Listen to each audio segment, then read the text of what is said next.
I get a chance to play against the #1 team in the nation. So I see it as a great experience. Not only go out there and win, but to go out there and showcase my talents and my team talents as well. So just going out there, going to the West Coast. I've never been to the West Coast personally. So just going out there, even on a Thursday, having 2 days out there is pretty special. Oregon is notoriously good fans, really a lot of places. I heard that today out here. I mean, can you capture what that's like? And are you worried about what's that going to be like? I mean, we played at Nebraska, we played at Penn State, so I feel like we're pretty solid, for the environment as far as like non-verbal communication and just getting signals and stuff like that. So I feel like it'll affect us a little bit, but nothing major. I feel like we're very, very well prepared for it. We just got to go out there and do what everybody do their job, and we'll be very fine. Coach B talked yesterday about like you guys have that Penn State experience in your pocket, and maybe it's not apples to apples entirely, but how can that help you guys? I mean, just learning from the past. A lot of things we did that game were just self-inflicted wounds that kind of led to that loss. So just focusing on that game and then just focusing on the things that we did bad and just learning from those and then taking them into this game will really help us. The passing game wasn't really needed as much against Michigan, so how do you kind of find your own personal wins when it's not, I mean, outside the team wins, obviously, when you're not catching a bunch of passes? I mean, just doing my job, whether that's, going out there catching passes, going out there blocking, or just going out there just doing my job. So, just being, as a team captain, as long as we get the dub, I'm happy. Like Coach B even asked me in the meeting today, would you rather have a good production day or you rather beat Michigan? I told him I'd rather beat Michigan. So, I'm always a team player. I've been a team player since I came here. I never really focused on, personal goals that much because, with the team success comes my success as well. How'd you handle that? Like, obviously, it was in the corner of Bill Johnson. So when he left the game, what did that change for you guys, just in terms of approach, if anything, or what was different about that? I mean, it ain't really changed much. And we kind of liked the matchup. So, if he would have stayed in the game, we would have tried to attack him a little bit more. But, we felt like at the end of the day, we played a solid game out there. Right receiver didn't really have to throw much. But, whether he left the game or stayed in the game, I feel still like we did our job pretty well. Your game, I mean, the offense made plays when you need to keep in the game. Last week, defense, special teams, takeaways, tanners, fakes. I mean, getting the complementary football that Coach B talked about. Yeah, it's huge. Ever since I've been here, that's been his main goal. That was one of our keys to victory last week as an offense. Just being good at complementary football. I feel like we did a great job there. Just being able to go out there and score whenever we need to, what we want to. It's pretty special. And it puts our defense in a pretty good spot. But just taking what we learned from these past couple games, learning from it, and leading to this week of Oregon really helped us. Another touchdown is become maybe another good weapon. Oh yeah, I mean Tanner's always been a weapon. He's slowly coming out of his shell now. But I feel like like I said with touchdowns, it builds your confidence. You get a different swagger when you go out there and you score a touchdown. So I'm happy to see what he does the rest of the season. You've been here since the beginning with Coach B, and you've kind of been on this ride all the way up. Like, what is this program capable of? That's capable of a lot, man. We just work together. Everybody do their job. Coach B, he's huge on just being yourself and doing your job. Like he say all the time, he don't need Big Ten All-American. He don't need none of that. Just go out there, be yourself, do your job, and everything. Our best is good enough. So just this ride. That's kind of why I came to University of Illinois. Just leave my mark. So when I leave and people say my name, I'll be known as something special. I'm not getting the sense that he sleeps a lot. Like, is there ever a time that you text him like, I don't know, there might be a sleeping? Nah, I mean he texts me crazy hours. So it's pretty crazy. I mean, I remember, so usually I'll be the first one in the building around like 5:05, 5:15. I forget what day it was. I pulled up. I seen his truck. I was like, yeah, he probably stayed the night. Going to the team meeting, he was like, shit, I ain't even go home to that last night. I stayed here. So I was like, okay, that says a lot. But, Coach B he just loves the game, and it kind of wears off on me too, just, as far as just watching film and just seeing what teams tell you, just not by what they say, but what they do as well. So, just him just leading this program, turning this program around has been very, very special.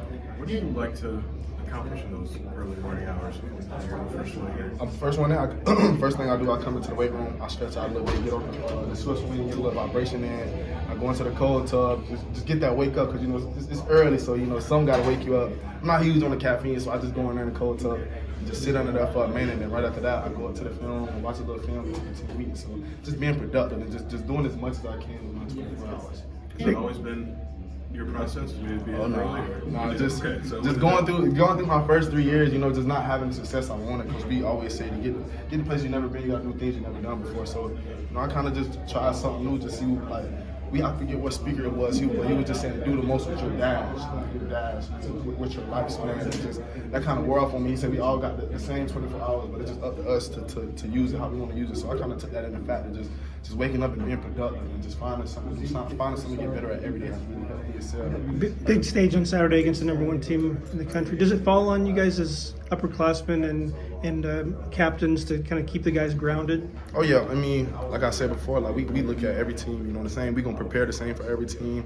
I mean, having this opportunity is pretty special. But you know, at the end of the day, it's on us. You know, this is our journey. This is our dash, like Coach B said. So it's on us at the end of the day. If we wanna, it's either you wanna play the number 1 team or you wanna beat the number 1 team. So that's been our main focus. So just going out there and preparing, like Coach B said, it's a huge week of preparation. You know, it's a little bit different. Just leaving on a Thursday. So you know, keep the same routine, but it's gonna change a little bit. You just gotta adapt to it. Coach B has really lobbied for you to be put on the Boycott watch list. Oh, yeah. Do you pay attention to any of that at all? Nah, I mean, that's just what comes with it. I know, like I said, I just focus on the task at hand, you know.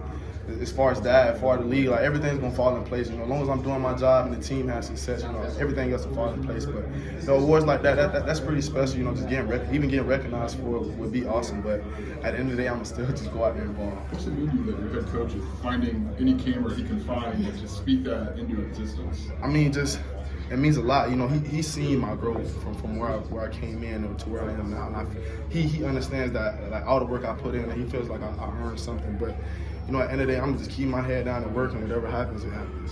And Pat, you had 2 road games at Penn State, at Nebraska, both ranked opponents.